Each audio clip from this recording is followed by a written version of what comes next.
Chapter 1. How long had it been since the last time she ate?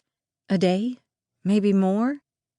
She rolled onto her side, forgetting for one single moment that she was bound, trapped. Of course, even if the door was unlocked, she couldn't escape. The deadbolt was nothing but a symbol of her captivity, a metaphor. Her English teacher would be impressed by the comparison. If she ever saw him again, that is. Mr. Daly once said she was his best student. Of course, with only 15 members of his honors class to choose from, the competition wasn't all that fierce, but she'd let the praise float into her head just the same. All that was gone now. Mr. Daly, the good grades, the star pupil she'd once been. She squeezed her eyes shut, and for a moment was able to imagine that none of this had ever happened, that she was home, that her mother was downstairs sizzling bacon in a frying pan on the stovetop. A sigh, trying harder to recapture the memory, the smell of the bacon grease, savory enough to appease the hunger that gnawed very real in her gut. The hunger that threatened to shatter her illusion of peace, of home. Squeezing her eyes even harder, forcing her mind to remember, forbidding the memories from vanishing. Not yet. Not yet.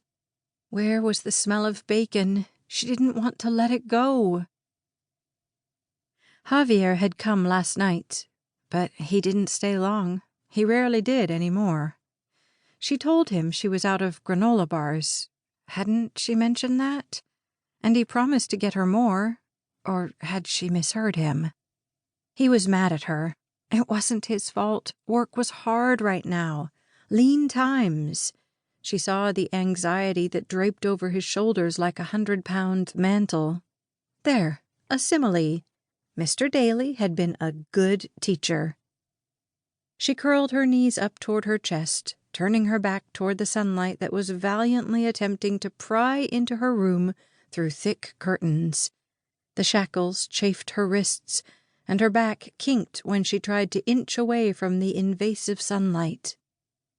Javier had removed the clock from the nightstand, but she knew from the angle of the sun he should be here soon. She'd read in a history book once that dogs would rather be tortured than ignored.